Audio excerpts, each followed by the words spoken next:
Nice to see what some of these people look like. What some of these people look like. Oh, great. We have a lot of guests in our space now. Just so you know, we are recording. Please feel free to have your camera on or off if you'd prefer. We more than welcome you to be on screen as well. I'm going to start sharing and introduce you to our event tonight. So today we have the Next Steps event with the International Dyslexia Association of DC Capital Area Branch. And my name is Kelly Fox. I'll be your host. I'm the program chair for the International Dyslexia Association for the DC Capital Area Branch.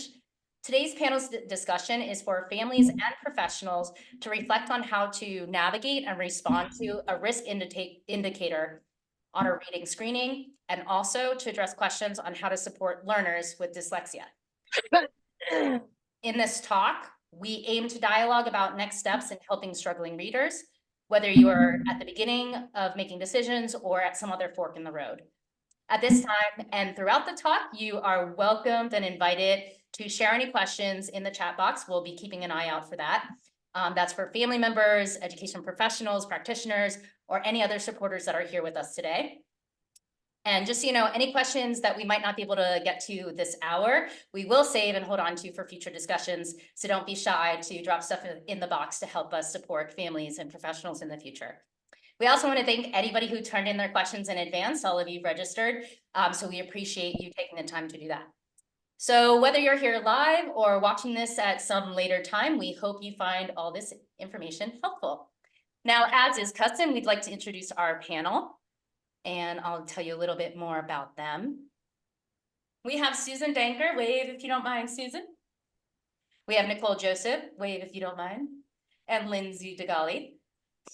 And to tell you a little bit about each of them, Susan Danker is a licensed speech language pathologist as well as a certified structured literacy teacher. She is also one of the co-owners of the Reading and Language Learning Center. The center has offices in Chantilly, Virginia, Vienna, Virginia, and Washington, D.C. If you're not muted, could you please check that just to help us out? Thank you so much. For Susan, the center has offices, as I mentioned, in Chantilly, Vienna, and Washington, D.C. The Reading and Language Learning Center provides a wide range of speech and language therapy services and specializes in testing for dyslexia, as well as treating dyslexia. Susan is currently a board member of the International Dyslexia Association here in DC, and she believes that learning to read is crucial as it impacts all areas of life. Next up, we have Nicole Joseph, if you want to wave again. Nicole Joseph is an attorney who has dedicated her career to representing children and students with disabilities. After working at the Maryland Protection and Advocacy Agency for 13 years, she opened her private law practice in 2017, where she represents children and families in the special education process, including eligibility, IEP development, and school placement issues. She often represents students with dyslexia and other learning differences in Maryland schools. Nicole serves on the board of directors of the International Dyslexia Association, DC Capital Branch. And Miss Dr. Lindsay DeGali, if you'd like to wave, is a licensed clinical psychologist and owner and founder of Psych Testing for Kids, a private testing practice in Chevy Chase, Maryland. She offers a full range of testing services with expertise in assessment of ADHD and learning disabilities. She previously sat on the board of the International Dyslexia Association DC branch, and Dr. DeGali feels passionate about early identification of learning differences so children can get effective reading intervention and avoid the social emotional impact that often co-occurs with undiagnosed dyslexia. Dr. DeGali presents testing results in plain language with real life implications. Her goal following an evaluation is for the family to walk away with a report that they actually understand and a roadmap for how their child's brain works. So thank you all, esteemed panel. We're gonna get started now here. Just so you all know, the International Dyslexia Association has fact sheets available on many topics. 5 that we've selected for you tonight that we'll be posting at the end include advocating, basics, dyslexia in the brain, assessment, and more about structured literacy and how that might support students in need. But for now, I'm going to go ahead and drop a universal screening K-2 document in the chat if you'd like to download it, because we're going to start by framing this conversation with, what is a screener? What do screeners help parents and teachers understand about reading? And also this last question from those of you that submitted, that I have heard that universal screening is for K through 2 students. So then how might we know if learners in grade 3 or above are at risk? So I am going to add something to the chat box for you. And let's start with, what is a screener? Panelists, would you mind taking that question? Sure, I can start with that. So a screener is a snapshot view. It is not a full evaluation, which is very comprehensive test, but a universal screener is done across all the students in the grade. So what the schools are looking for is to find those students that are struggling, that are not meeting the benchmarks, or to find those students that are achieving at a higher level.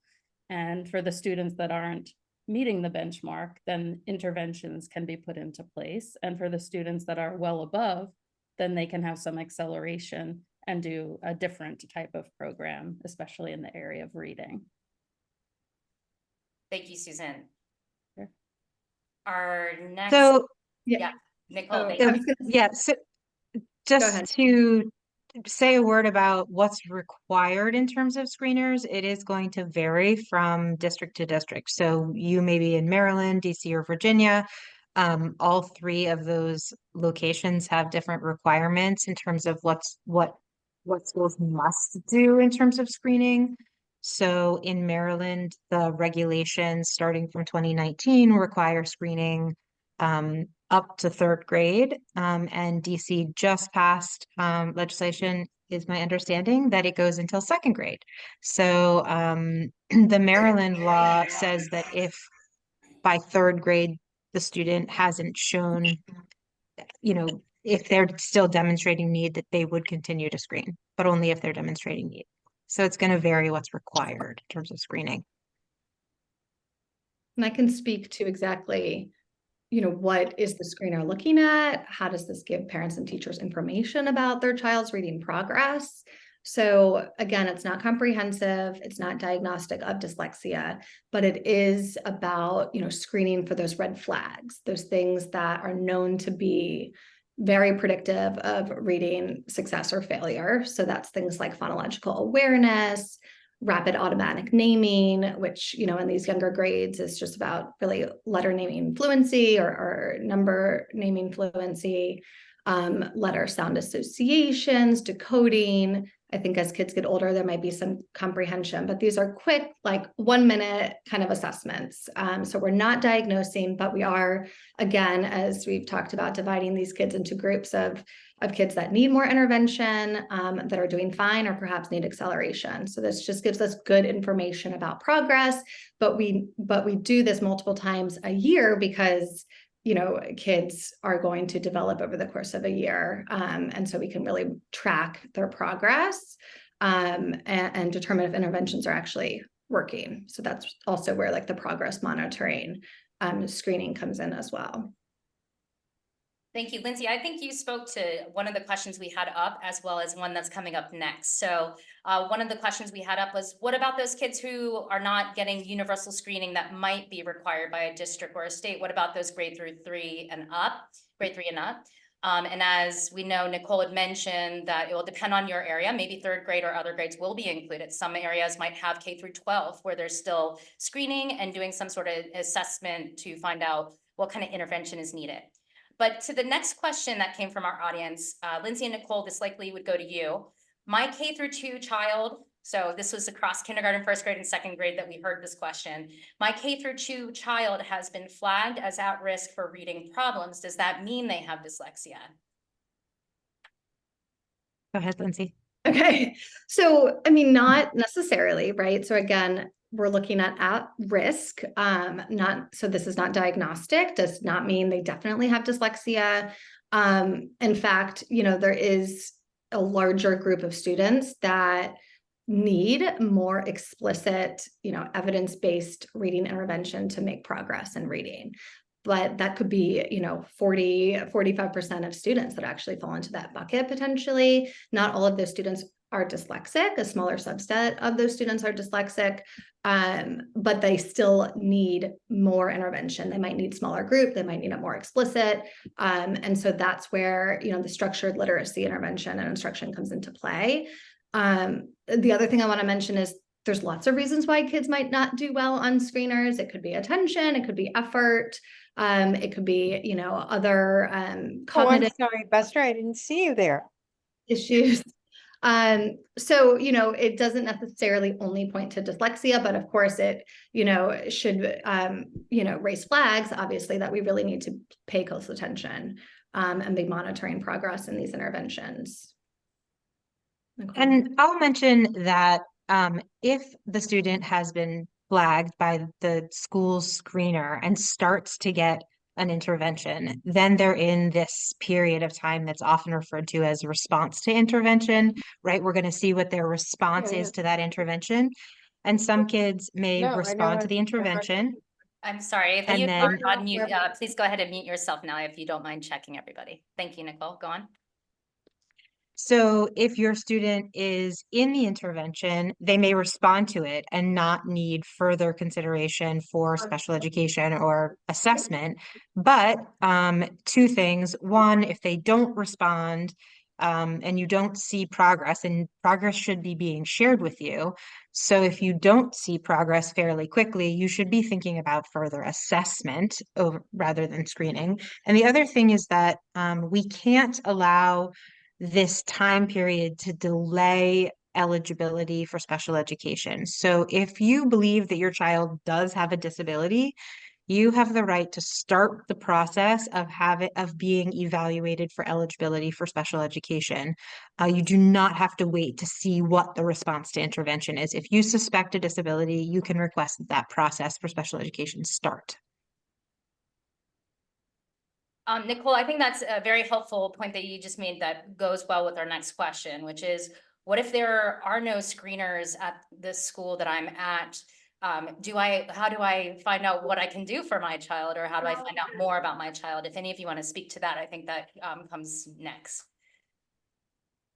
So in terms of within the school, I'll talk about within the school, and then I'll turn it over maybe to Lindsay for what can be done outside of school. But within the process that's available in public schools across the country, you have the ability as the parent or as the teacher, as anyone who has knowledge of the child, to make a referral to the special education team. And that team has an obligation that's called Child Find. That's part of the Individuals with Disabilities in Education Act. It's federal law. Every school has the obligation to find all the children, so Child Find, who have disabilities. And that means evaluating them and determining if they meet the criteria for special education under the IDEA, which is a little bit different than diagnosing a disability. And that's why I'll sort of turn it over now for that part. Right. Yeah, I mean, so I am in private practice. I work, you know, regularly with schools and helping families that I've worked with navigate the process, but I'm not held to the same kind of eligibility criteria, meaning I'm looking more diagnostically, not in terms of eligibility when I'm doing an assessment. And so, you know, what I would say here is just parents and teachers, it all starts with just education, right? Educate yourself about the signs and symptoms of dyslexia. As a parent, trust your instincts, right? If your child is avoiding school or reading, or is incredibly frustrated with homework that has to do with reading and writing, if you know their spelling is not up to par, if you're noticing a lot of errors in reading, and the list goes on, you know, many times it can be sort of overlooked as they'll catch up, or they're inattentive, or something else is going on. And so I would just say, you know, make sure that you understand the signs to look for, and either, you know, seek a private evaluation on your own, or like Nicole said, go through the school to begin a Child Find eligibility process to get an evaluation done. And I think it's really important to also remember that as a parent, you do have a voice at those meetings, and you need to fully explain what you're seeing at home. And especially if there's family history, all that information is really important. So if there's, you know, a parent or another relative that has dyslexia or had learning challenges, all of that information needs to be collected and noted, because it's going to be really important if the child then does go to the whole testing process. I think it's really valuable too, Lindsay, you brought up how it's known now through research that we should be looking for early screening because the earlier we know, the better. And we could even start even before kindergarten to start to see signs and indications. So again, the idea of screening and universal screening is that we want to catch them and not wait to see if they are able to get better, that we want to catch them early. We do have a question from the audience, and this might go out to you, Lindsay or Nicole, but Susan, you're welcome to jump in. What is the difference between SLD and dyslexia? And if you want to explain what that means. Sure. So yeah, it's definitely a both of us question, I think, because it depends on, right, whether we're talking about under the law, under IDEA in the public school system, or we're talking about diagnosis. So obviously I will talk about under the law, and then I'll turn it over. So under the law, which is the Individuals with Disabilities in Education Act again, the dyslexia is part of specific learning disability. So under IDEA, every child who's identified as a child with a disability is coded as one of 13 disabilities. And one of those 13 disabilities is specific learning disability. And by definition, specific learning disability explicitly includes dyslexia. So when let's say your child has an IEP or is in the process of getting an IEP and they say, we're going to code your child's specific learning disability. And you're like, but I think my child has dyslexia and I thought we were supposed to say dyslexia. It's okay. Specific learning disability is the correct coding under the IDEA for the IEP. It's Nicole. And for me in my practice, similarly, if I am diagnosing dyslexia, it does lie within the scope of specific learning disability. But that means that the underlying processing, the underlying language processing deficit that's leading to the reading difficulties is what we see in dyslexia, meaning the phonological awareness or the rapid naming or the orthographic processing. When I might diagnose this specific learning disability in reading, but it's not dyslexia, if the processing or the reason for the reading difficulty is something else, meaning, sometimes very slow processing speed can lead to a reading fluency issue, or sometimes a visual memory or a language comprehension, like a language disorder, can lead to difficulties with reading comprehension. But the other pieces, the phonological awareness, the phonemic decoding, those skills are intact. And so in that case, it's not necessarily dyslexia, but it's still having a significant reading achievement impact. And so that's where I may diagnose, that's where those two conditions may converge for me or diverge. Yeah. So we do have some questions coming in the chat box, and we invite you again to speak to any of the things that have been brought up here, or anything that might be on your mind when you're thinking about next steps for a student or students that you're thinking about that might have some sort of reading struggles and you're curious about how to screen them or what to do. Susan, this question comes from our collected questions. Someone writes, I have heard that with good instruction, my child will learn to read, sure, but will they still have dyslexia? You're muted, Susan. Thank you for unmuting. Thank you. Sorry about that. It's a wonderful question. So many times when parents get that diagnosis and when they're starting intervention, they want to know how quickly it's done. When's my child going to be on grade level? And I always tell them that I don't have a magic wand, and if I did, I would definitely grant that wish and make it happen as quickly as possible. But we have to look at dyslexia on a continuum. So we start the intervention, and then they might get to grade level and slightly above, and then they're dismissed from needing services. And then sometimes they come back in middle school because the things that need to be done in the school are different at that point. So now, we've learned to read, we're now decoding, we're comprehending, but then we hit middle school and the demand for writing, the expressive writing piece comes in. So they might come back at that piece, and then again in the high school age. So it never actually goes away, but what doing the early intervention does, it provides strategies and skills that the kids can rely on to have to be most successful. And then, of course, with their IEPs, have those accommodations and that support in school to level the playing field. Susan, I have another question for you, and I think it dovetails well with the two questions that were just put into the chat box. So first Susan, and then Nicole and Lindsay, if you want to take a look at what's in the chat, we'll be getting to those questions next. Susan, dyslexia runs in my family. We heard earlier that could be an early sign or a risk factor. Dyslexia runs in my family. Should I assume I need to get my child a psychological evaluation? So depending on the child's age, I would definitely do a screening. That would be definitely first and foremost if there's family history, and depending on what you're seeing at home, and again, the age of the child. When children don't crawl, when they go from pushing up, standing up and walking, that crawling milestone, that's a red flag. And a lot of times parents are like, oh, my child's advanced, they didn't crawl. But crawling involves crossing the midline, and it's a really important skill.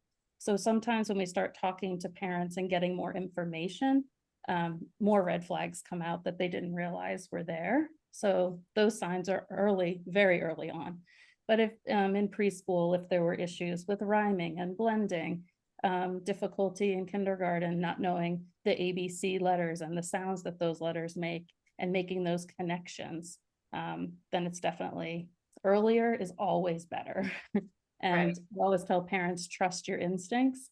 But there's nothing wrong in talking to a teacher about this, bringing it up to the school, or if you're seeking something outside of school privately, always follow your instinct. And if the family history is there, there's a pretty solid chance that dyslexia is going to impact that child in some way. Susan, what you were just saying, actually, I'm sorry, you had just said something that specifically goes with this question here. Oh, you said whether you choose to do it privately or within the school. There are three questions around that now. So one question starts with, why is a school psychologist not able to diagnose dyslexia? Would any of you like to speak to that one? Well, legally, they can identify dyslexia for sure. So that'll be my part. Okay, and then there's a different question, but on a similar note, with regards to school services eligibility, does it matter if the diagnosis of dyslexia came from a private practitioner rather than the school system? Okay, so what the school is required to do with your private evaluation is consider it. They are required to come to the table with you. You are allowed to bring that private practitioner with you if you'd like, if they're willing.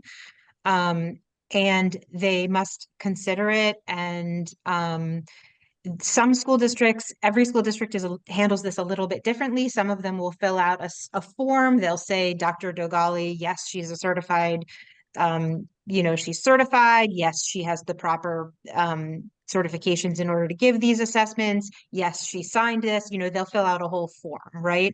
Others recognize the names of most of the private evaluators in their districts. But the bottom line is the school could take the private diagnosis and apply it to the eligibility criteria for special education, which is diagnosis plus additional criteria. So it's not just if my child has dyslexia, they are eligible for special education. That doesn't make a child, just the diagnosis doesn't make a child eligible under the IDEA for special education. It's a multi-step process. It's the diagnosis plus a couple of other things. And it could be a pattern of strengths and weaknesses. It could be not making adequate progress in grade level material. There's a number of different ways we could do it, but it is two-part. What I see a lot of times is Dr. Dogali or somebody like her will do an evaluation. It'll be very thorough, and I am very confident that it has everything in it that it needs. But the school system will say, we'd like to take a little bit of our own data. We'd like to do some assessments as well. And, and that's okay. That's something that we should probably let them go ahead and do. And we always want to have more than one sort of assessment and piece of information. I'll just rephrase that a little bit. We don't need more than one assessment. Well, an assessment, meaning like, let's say a private practitioner did a full, complete evaluation of the child. Technically, I don't think you need anything more, but the school system may want to do some of their own whatevering, and that's okay. Yeah, Nicole, actually, we do have a couple of questions that are relate to that theme. This question of, well, do I have to have this psych eval? Because what I'm seeing in an IEP goal, as far as the goals, they seem narrow to me if they are not following the psych eval or if they are. So there are questions about what to do if you feel like, as a parent, I assume, you feel like the IEP goals are narrow or too broad, and it's confusing whether it's because there is not input from a psych eval or whether it's just from the school. Does that translate well? I think I understand what this person is getting at, because something I hear a lot from parents, or I see in my own review of public school records, is that there will be some assessments done in the public school setting, but those assessments may not be complete enough to really fully understand what is going on. They might recognize that the child is reading, they'll call it below grade level, and they love to say this child is reading at this grade level. And of course, those of you who are experts, more expert than me in the science of reading, know that it's much more complicated than this child reads on a second grade level or a third grade level. You know, are they missing phonics skills? Are they missing phonemic awareness skills? Which vowel sounds do they know? You know, we know that it's much more complicated than that. And so when you don't, as a parent, get good comprehensive information about exactly why your child isn't reading, then I would encourage you to go outside the school system, because while the school system is to get additional information, because the school system is required to assess kids and it's required to identify kids with disabilities, but right now we're just not there yet. We're not doing a good enough job in the public school setting of identifying why kids aren't reading, which parts of reading that child still has needs in. Yeah, and actually, Nicole, there is a question around this topic of, I don't know if I really understand what's being addressed about reading. I think we'll put a pin in that for now to honor our guests who are here right now. And so if you don't mind, panelists, we'll go ahead and pivot to the chat box. These were sent to me directly, and so I will withhold some of the names of programs and whatnot that are included here for the most part. So one question is, I have a question about a specific type of tutoring that is known for supporting students with dyslexia, and they are being seen 3 times a week versus having something, a specialized school. Can you please address the pros and cons between the two, either the tutoring or a specialized school for a student who is in 5th grade and preparing for middle school? I mean, I can, talk a little bit about, I think there's never going to be just a one size fit all approach to this, right? Whenever I work with families, they always are asking me this question of school placement, and, it's impossible to make that decision for families. It's a very personal choice for a variety of reasons. In general, specialized or dyslexia specific schools, do provide more than just the intervention piece. The whole curriculum, the whole culture, the community, everything is really, developed for the dyslexic learner. And so that's including, small class sizes, the technology embedded into everything that they're doing, experiential and project-based learning versus just memorization and regurgitation of information. Obviously, the multi-sensory and evidence-based intervention. So there's so many elements to this that will obviously benefit these students, but it's not, the only way, right? So students certainly thrive in independent schools that aren't specialized, or public schools with, really good private intervention. And so I think, like I said, both can work. The student can thrive in both places. So that's helpful.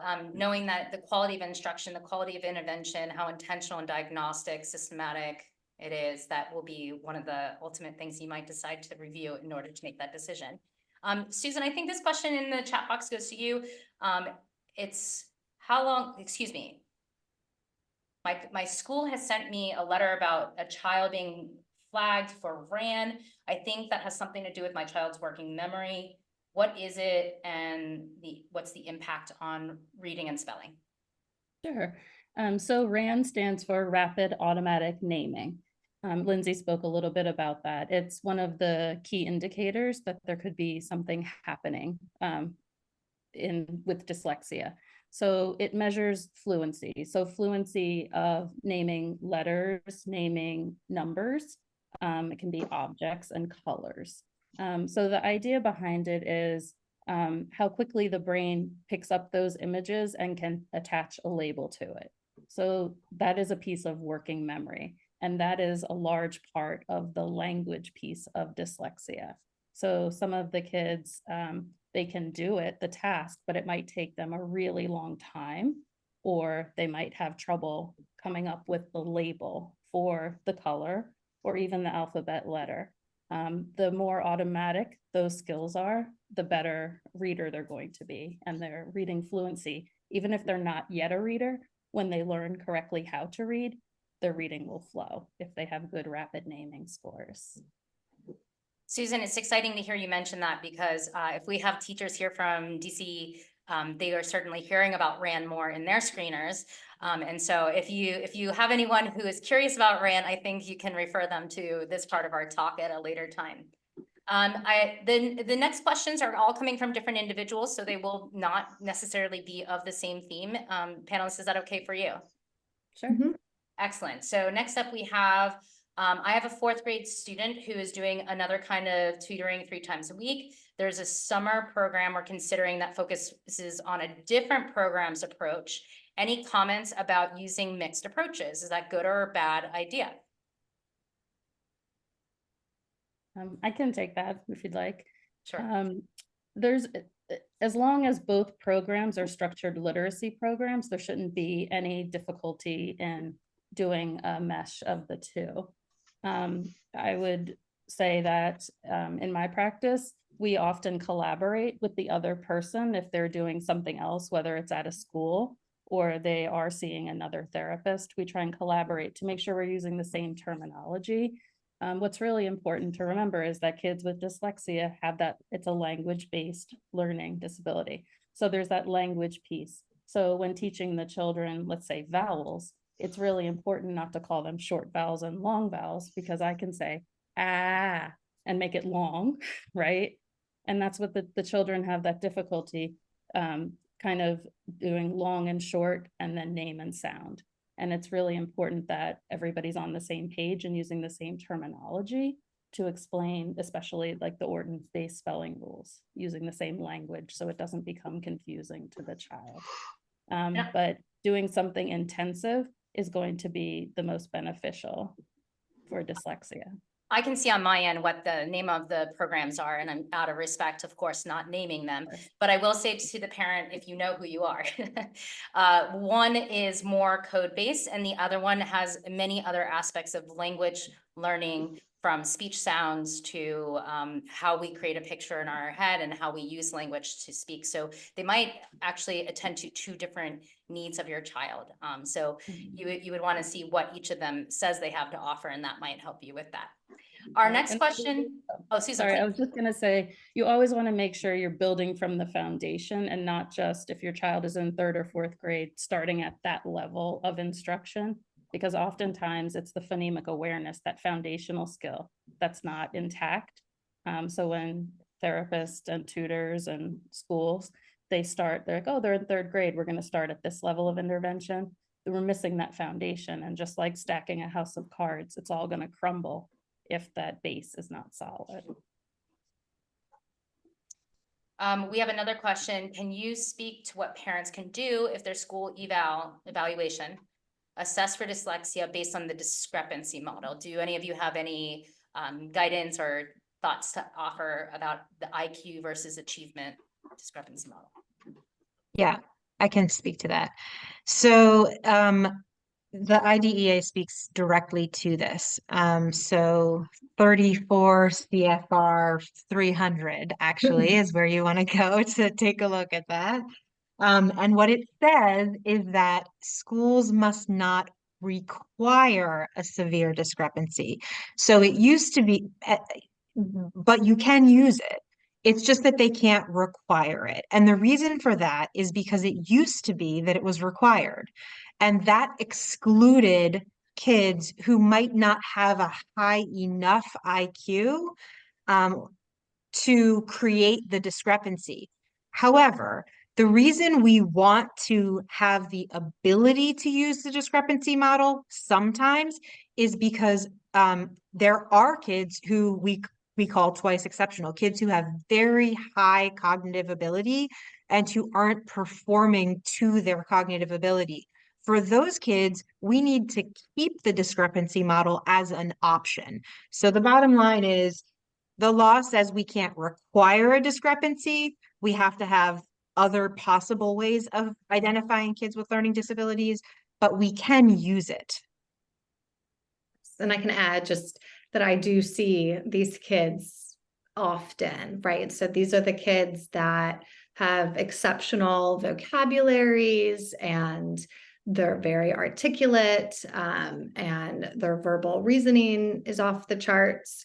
And their reading and writing is on grade level, typically, sometimes above grade level. And so they fall through the cracks, right? But they're not achieving to that level, that oral language or that verbal IQ level. So there is that disconnect with the word for word processing when they're reading and the written output. And so we often see it more subtly, but that disconnect is usually pretty large. And so we do need that discrepancy model still for these kids. On the topic of a disconnect, what is the disconnect? We have, I think, from a teacher that is in a public school testing scenario. They are using decoding, fluency, and phonics as things that they're looking at, but there's no sign of a deficit. What other reading tests can be done to look at what the challenge is? I'm a reading specialist, so I do have something in mind if the panelists don't, but I pass this, I think, to you, Susan. Sorry, I keep muting. So I'm sorry, can you say it one more time? Yes, this teacher, or it seems that teacher is seeing a disconnect where their student is not reading well. There's some sort of issue, but there's no clear deficit for decoding, fluency, or phonics skills based on the test that they're currently giving. So is there possibly a reading test that could be recommended to catch a student who maybe is not reading as expected, but it's not showing up in the other obvious indicators? So I guess I don't know what a teacher can do inside of the school, like for an exact test. I know what we can do outside of school to test for dyslexia. So I'm not sure if it's the best question for me, but I'll take it. a standardized test would be ideal. Yes, I agree with you. You could look at standardized test information, or there's beeping. Is that from you all? Okay. I'd also possibly check out oral reading fluency scores and whether you can take any given passage from your class readings and figure out how many words are being read per minute, and then seeing if you can watch a growth line happen. You can also look at the information around oral reading fluency scores and what is expected. Watch out, 50 to 75% is actually the sweet spot. You don't want kids who read higher than 75% of the average, because that means they're reading too fast and maybe not processing or thinking about what they're reading. But that may speak to what was being asked. All right, let's see. What kind of accommodations can or should we expect at a school for a second grader with phonological processing disorder? This is a little bit on the topic of screening or understanding what to do for your child, maybe a little off the topic of dyslexia, but if any of you feel comfortable speaking to that, what kind of accommodations for phonological processing disorder? So, I mean, I think we want to in that case, I'm thinking about what is the impact of the processing issue in the classroom or academically. But I would think, the accommodations that we recommend for students with phonological dyslexia would apply here, right? So often needing extended time, needing assistive technology tools, so speech to text or text to speech, needing, sometimes preferential seating, if there is sort of like an auditory processing thing happening at the same time. So it's about sort of understanding, the messages that they're hearing.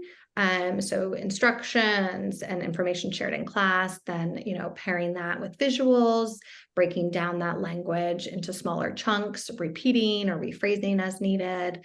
And so, yeah, making sure that they're in a space in the classroom where they're free from distractions and they're closer to the teacher to help with that clarification as needed.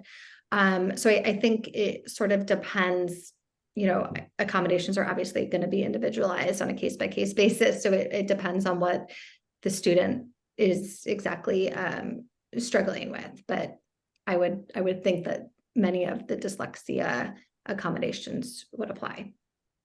I think it also, just to add to that, having a scribe or allowing the student to dictate their answers, especially in second grade, can be really a wonderful accommodation, because sometimes the children, if they're left to write their whole answer, they're not going to, because they know it's hard to spell the bigger words, they're going to shorten their answers.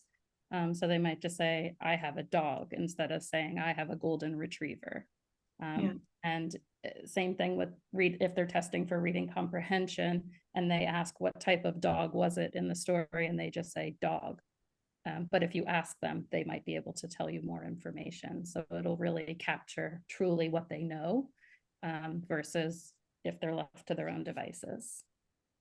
I think that's a great point, Susan. That's like, I think Nicole was saying earlier that we don't need one piece of data, we need many pieces of data. And so that could be a very good example of that. In writing, we see very little expression, but if asked orally to do something, we could see that there's more going on there. We have a question that kind of asks about one test methods compared to another test methods. I'm going to throw it out there. If it doesn't stick, apologies to the audience member who's asking, but there is a RAND test by one test maker that does not consider accuracy in their scoring. Students can name wrong numbers or even say letter names for numbers, and they get credit for how many symbols they responded to. I know that this particular test is highly respected. This doesn't make sense to me and is inconsistent with another test I know. Do you all have any opinions? Well, the number of errors slows their time down, so that in turn, it is representative. It just doesn't, some of the tests, if they miss, let's just say 5, then the test is done. They've hit the ceiling for the test. And then you get no information other than the child couldn't do it. So by being able to do it, and it's, let's just say it took 1 minute and 50 seconds to name the colors for their age, it's going to give a standard score. And if that standard score is well below the expectations for the child's age, then we know that there's an issue there. So it does capture it, it's wrapped into it versus just being penalized for not getting it and zeroing it out. But in a report, sorry, Lindsay, you can definitely jump in, but in a report, if I'm doing a test like that and the child has named several of the letters or is reversing the B's and D's and naming those, I'm always going to note that in the report that, maybe his score was average, however, he made X number of errors. Yes, and that's exactly what I was going to say, is that error profile, that's qualitative data in the assessments that we do, whether it's screenings or more diagnostic. To me, I pay just as much attention to that error profile and what's actually happening in the room as I do to the scores. And that is diagnostic to me in itself, I'll add that it sounds like this person is constrained by the requirement of the school. And so of course, what gets turned in for the school record is valuable as is, but then also potentially keeping your own diagnostic notes or anecdotal notes as the test giver, if you happen to be the instructor or interventionist specialist that's working with them. I think that you can also make sure to capture that data just in case you do see it as valuable and meaning something. We have yeah, Lindsay, please. Oh, I was just gonna say, there are, alternative measures or different measures that we have. So if you use one measure and you're noticing a ton of errors, but the score is average because they're just, blowing through it, then, if you have the ability to do an alternative measure and orient the student, explain the instructions and see if they can really not, make those types of errors, if it's due to impulsivity or rushing or something else, then you can, try to get a more accurate score, because I do understand what you're turning into. Schools, they do take that score to mean something, and they're not always looking at, the notes that we write in the report. And so we actually have a pre-screened question and then one that just came in about the same topic of there are these screeners that are happening where teachers might be having to capture things that they may not themselves agree with. So one of the question is what are the best resources for us to use so we don't over-identify but still catch students early?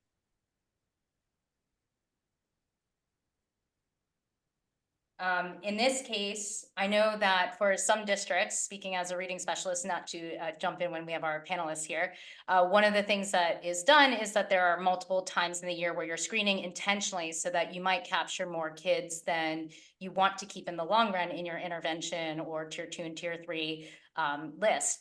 But that you still catch them early on just in case they need that extra boost, that extra support at the beginning of the year. And then it's expected they might phase out. So there are districts that intentionally cast a wide net and they fully expect kids who are not going to keep those services to be in that first catch, and then it changes as time goes on. There's another comment here. Is there a link between dyslexia and ADHD? And if so, can you speak to whether or not it might be more common in girls or boys? They like to live together. I mean, we do see these things hang together. A lot of the similar brain areas, the brains are wired differently. And so we do know ADHD and learning disabilities co-occur frequently. Boys in the younger years tend to be, more easily caught with ADHD because it presents in a more obvious way, right? We see the more restlessness and impulsivity and calling out and those kinds of things. And girls, some boys as well do present as more of the daydreaming and inattentive type as well. But in general, girls tend to be more of the kind of eager to learn, conscientious student type. And so those kids fall through the cracks a little bit more when it comes to ADHD. And so, that's why oftentimes we're catching the girls a little bit later than the boys. And sometimes too, language disorders mimic ADHD. So sometimes people think a child has ADHD, like classroom teachers might say, oh my gosh, so hyper or daydreaming, not paying attention. But sometimes it's truly the language, like the teacher's talking and it's sort of like the cartoon, the Charlie Brown, where the kid's just hearing the want, and then they're not able to execute what is being asked of them. So the teacher thinks they're not paying attention and they can't follow directions. And that probably is true. They can't follow the directions because of the language. It's coming in, they're hearing the words, but they're not making sense out of what to do with it. We hear a lot from parents that they're getting pushback that the parent believes that there's something going on with the child's learning, but the school says it's just inattention. And so I would say to parents who hear that, to stand your ground and trust your instincts. I find that parents are almost always right about these things.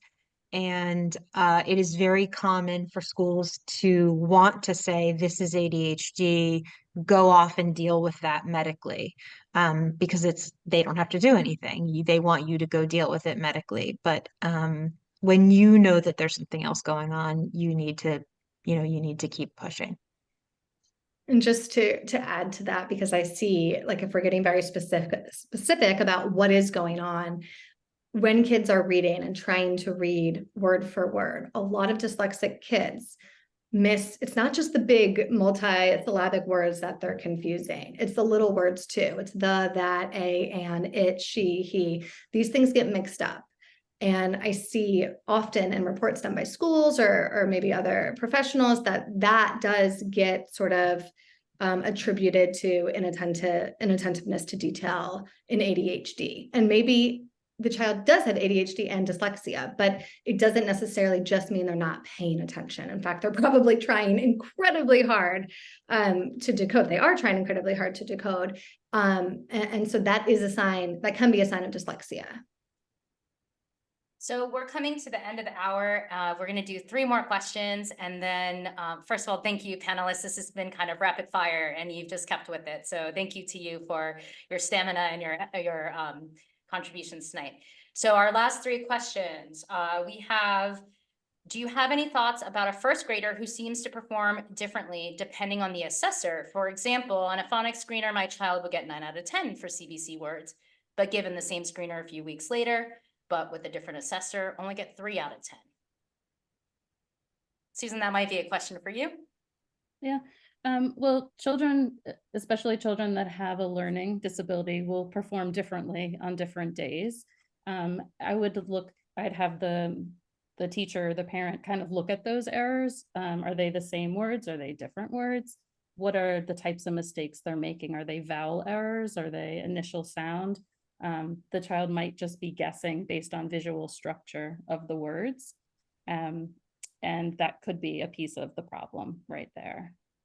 But it could be comfort level too. Yeah. I was just about to say the comfort. So my daughter, who's a first grader, and we have not officially gone through the testing process with her, but I'm, definitely, confident to say she is dyslexic. The nurturing environment for her to learn is so pivotal. To try, it's so scary, right? To approach a word that she doesn't know and try to sound it out, let alone in front of somebody that has a pen and paper and is timing you and, marking your errors. And so to feel comforted and safe and that you can take those risks is, so important. And so it can be a matter of what are the words, but it also could just be a matter of mood, fatigue. Do I feel comfortable? Am I safe? And can I try right now? I think this is a question from a teacher. And then the question after this will go out to all 3 of you. So if only one of you wants this question, it's okay. If you do some of these screenings and are finding deficits, is it sufficient to provide direct and explicit phonics instruction? And I'll generalize out for them some sort of direct and explicit instruction if there are gains being made. Or do you suggest that parents go and get a language processing or other evaluation from the start? I think this person is trying to ask as a teacher, is it enough to be addressing something systematically, or should the recommendation for evaluation come early on?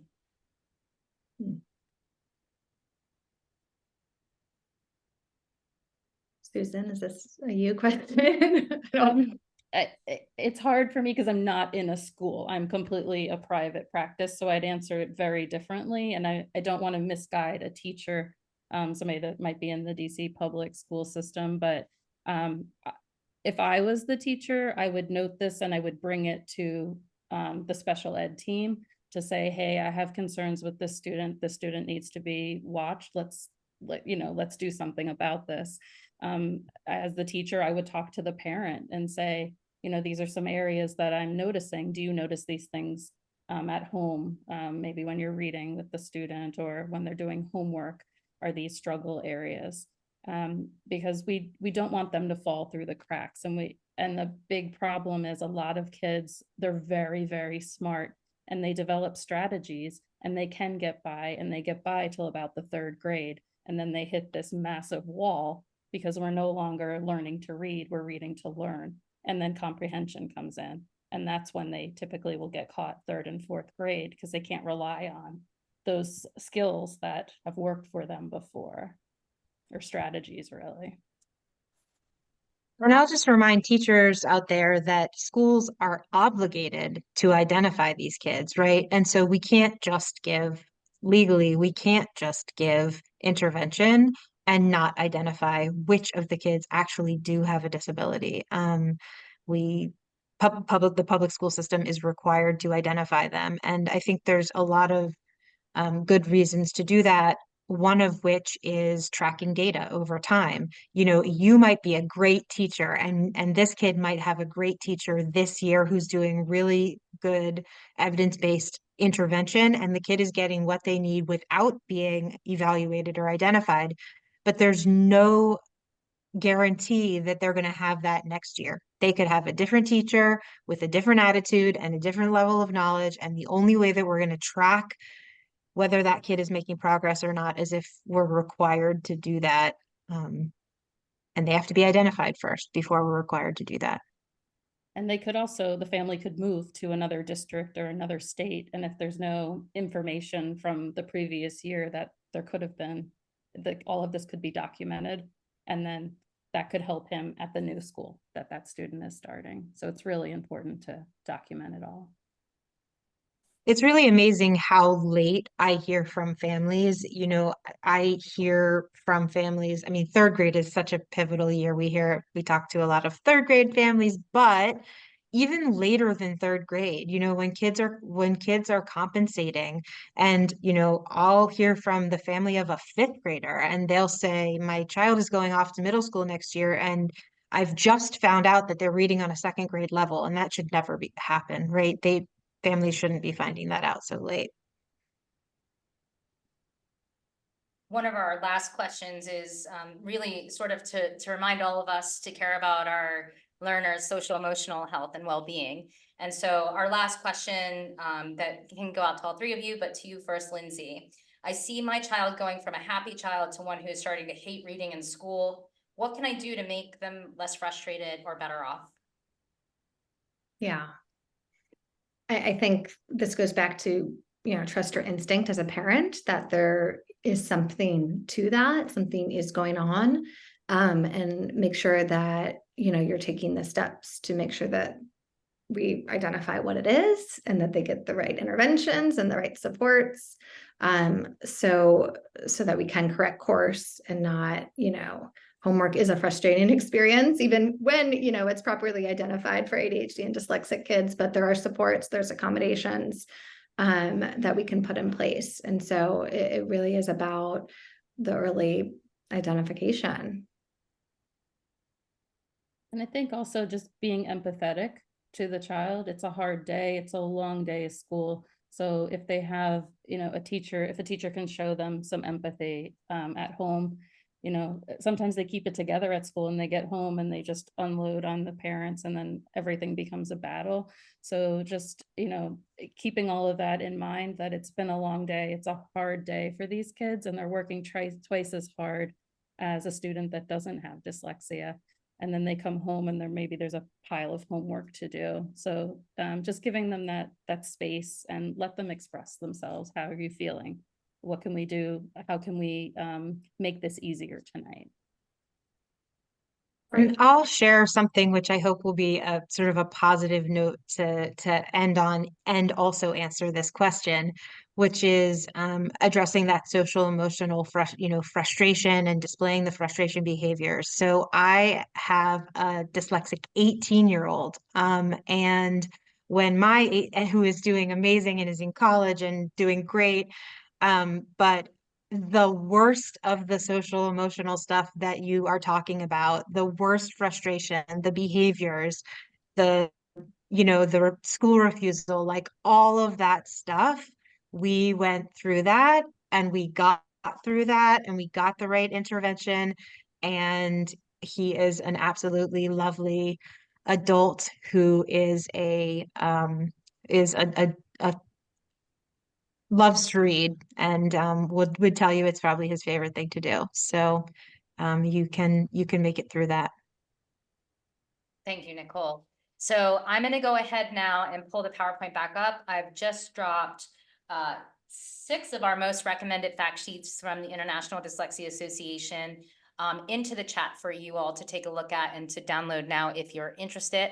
They are on advocating for students with dyslexia, the basics of dyslexia, dyslexia in the brain, dyslexia assessment, structured literacy for those teachers who might have been asking about that. And then also, again, the document for screening and what you should expect or look for if you want or need or have screening. Just so you know, International Dyslexia Association in general has a dyslexia library. It is full of things, and you can see it has this nifty little search for different categories, topics, and resource types. And again, the fact sheets that we just shared can be found on a central page with fact sheets. There's something like 20 different fact sheets there related to dyslexia. So if you're looking to fill in knowledge, share knowledge, or otherwise help out to spread word about dyslexia, that's a great place to go. Of course, we want to let you be connected with us as much as possible. So please check out Instagram, X, formerly known as Twitter, of course, YouTube.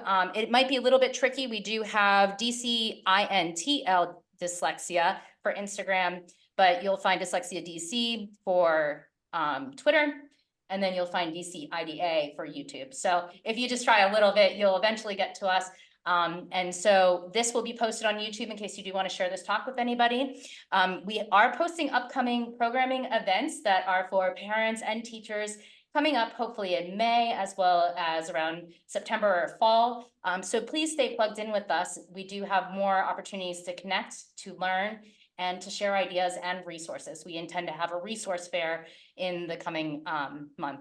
So thank you so much for joining us today. Special thank you, Susan, Lindsay, Nicole, and all of you that made it out for this long hour.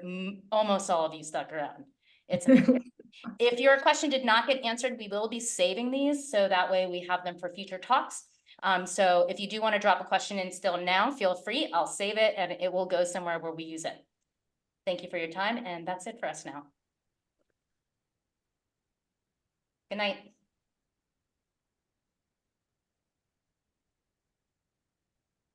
I am going to